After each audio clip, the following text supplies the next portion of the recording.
नमस्कार दोस्तों, मेरा नाम है ओमकार और आप सभी का मेरे YouTube चैनल में स्वागत है, जहाँ पे हम लोग एडवांस एक्सेल की कंप्लीट सीरीज सीख रहे हैं। आज की वीडियो में हम डेप्रिसिएशन की मेथड सीखने वाले हैं, तो चलिए आज का वीडियो स्टार्ट करते हैं। डेप्रिसिएशन क्या होता है? डेप्रिसिएशन मतलब असेट्स की वैल्यू कम हो जाना। असेट्स की वैल्यू दो रीजंस की वजह से होती है, क्योंकि पहले तो असेट का जो है वो टेक्नोलॉजी में ग्रोथ होते रहता है, तो नए-नए असेट्स आते रहते हैं, तो पुराना असेट जो है उसका वैल्यू कम हो जाता है। और दूसरा जो है असेट्स को आप यूज़ करते हो, असेट का यूज़ करते हो तो भी उसकी वैल्यू कम होता है। तो ये 2 मेन रीज़न्स रहते हैं असेट्स की वैल्यू कम होने के। तो हमारे अगर सम में हम देखें तो हमारे पास कॉस्ट ऑफ परचेज़ है, मतलब कितने में हम लोगों ने खरीदा।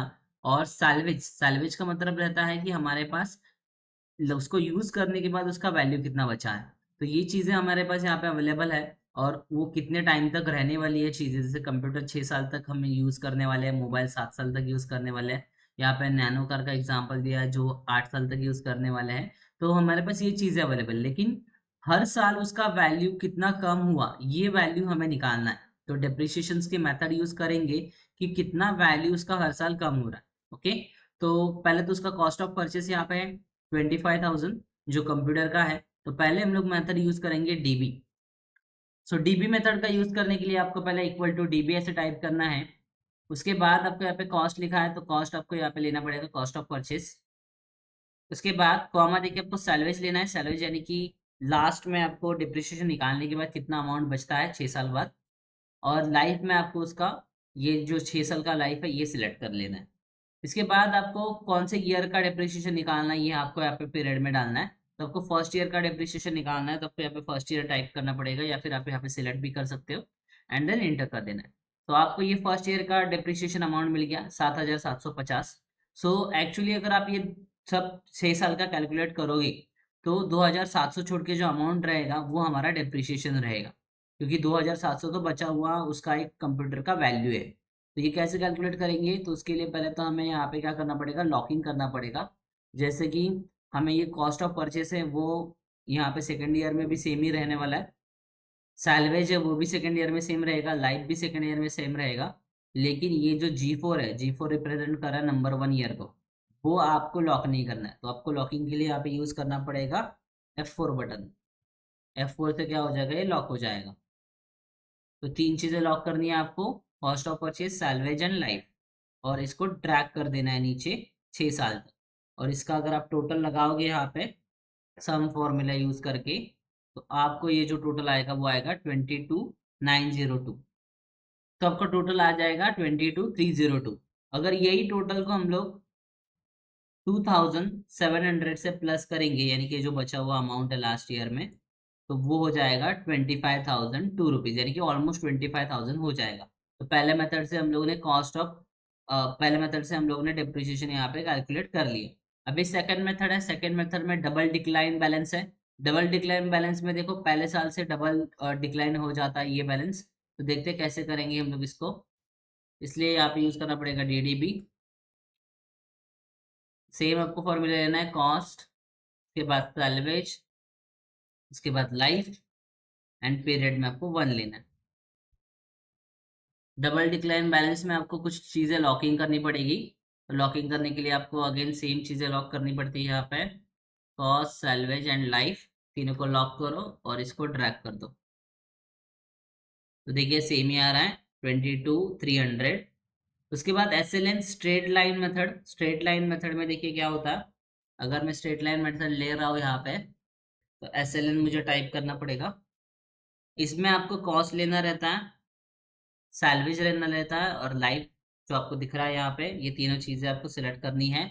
और यहाँ पे आपको ईयर नहीं बताना है, क्योंकि इस SLN मेथड में आपका जो अमाउंट है वो सेम ही रहता है। हर साल सेम ही अमाउंट आपको यहाँ पे दिया जाता है।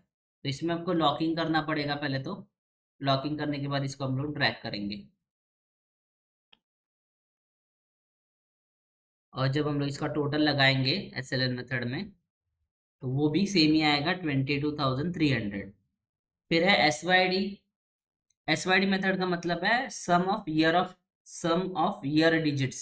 तो इसमें भी हम लोग SYD टाइप करके कॉस्ट लेंगे, कॉमा सैलवेज, कॉमा लाइफ, और पर में हम लोग यहाँ पे 1 डालेंगे। तो इसको क्लोज ब्रैकेट करेंगे, एंटर कर देंगे, तो 6,000 यहाँ पे अमाउंट आया। और यहाँ पे लॉकिंग कर देंगे जो हमारी चीज़ है, और इसको हम लोग ड्रैग कर देंगे और इसके बाद यहाँ पे हम लोग टोटल लगाते हैं। तो देखिए चारों मेथड्स में आपको सेम अमाउंट टोटल आ रहा है 22,300। और ये जो है ये इसका डेप्रिसिएशन का अमाउंट है जो हम लोग ने 6 साल कैलकुलेट किया कि हर साल कैसे कैसे डेप्रिसिएशन आपका होता जाता है। तो चलो जान लेते हैं कि इसमें डिफरेंस क्या है S Y D S L N double decline method और डीबी में। तो डीबी जो मेथड है ये मोस्टली आपको दिखेगा कि एक रैंडमली आपको जो अमाउंट है वो डिक्लाइन मेथड में चला जाता है, मतलब पहले साल का जो डेप्रिसिएशन है उससे सेकेंड ईयर वाला जो डेप्रिसिएशन कम रहेगा, उससे भी थर्ड वाला कम रहेगा, तो ऐसे वो डिक्लाइन बैलेंस होते जाता है, मतलब पहले साल वाला ज्यादा रहेगा डेप्रिसिएशन, उसके बाद कम कम होते जाएगा। अब अभी डबल डिक्लाइन में देखिए एक मेथड है। डबल डिक्लाइन में क्या होता है कि आपको ये जो 25,000 है इसको डिवाइडेड बाय 3 करना पड़ता है, तो आपको फर्स्ट ईयर का क्या मिल जाता है यहाँ पे डेप्रिसिएशन अमाउंट मिल जाता है। अभी सेकंड ईयर का डेप्रिसिएशन अमाउंट निकालने के लिए तो पहले फर्स्ट ईयर का डेप्रिसिएशन अमाउंट माइनस करना पड़ेगा आपको, और वो जो अमाउंट बचेगा उसके ऊपर आपको क्या करना पड़ेगा डिवाइडेड बाय 3 करना पड़ेगा, तो आपको सेकेंड ईयर का अमाउंट मिल जाएगा। वैसे ही आगे अगर आपको कंटिन्यू करना है तो आपको क्या करना पड़ेगा, अभी सेकेंड ईयर से भी जो आपने अमाउंट निकाला था डेप्रिसिएशन का उसको माइनस करना है, और जो बचा हुआ अमाउंट है उसको डिवाइड बाय 3 करना है। तो ऐसे आपका ये जो मेथड है डबल डिक्लाइन बैलेंस वो चलते रहता है। उसके बाद स्ट्रेट लाइन मेथड में तो सेम ही अमाउंट रहता है, उसमें कोई चेंजेस नहीं है, सेम अमाउंट आपका डेप्रिसिएशन का रहता है। और एस वाई डी मेथड में देखिए क्या डिफरेंस है। एस वाई डी डिफरेंस में अगर आप देखोगे तो मैं अगर फर्स्ट ईयर का अमाउंट सेकेंड ईयर से अमाउंट से माइनस कर रहा हूँ और सेकेंड ईयर का अमाउंट थर्ड ईयर के अमाउंट से माइनस करूंगा तो सेम ही अमाउंट रहेगा, यानी कि जो डिफरेंस है एक और दूसरे साल के बीच में वो सेम अमाउंट में कम होते जाता है। ओके, तो आपको यहाँ पे दिखेगा एस वाई डी मेथड्स में क्या होता है कि सेम ईयर का डिफरेंस, मतलब एक अमाउंट पर्टिकुलर अमाउंट में आपका जो डिफरेंस है वो कम कम होते जा रहा है, जो लास्ट में आपको 6 साल में जो लास्ट वाला जो आपको वैल्यू मिलता है वो वैल्यू आपका डेप्रिसिएशन वाला डिफरेंस अमाउंट रहता है जो कि ये है। ओके, तो होप सो आपको डेप्रिसिएशन क्या रहता है और डेप्रिसिएशन को एक्सेल में कैसे करते हैं ये समझा रहेगा with methods. Thanks for watching, take care, bye bye.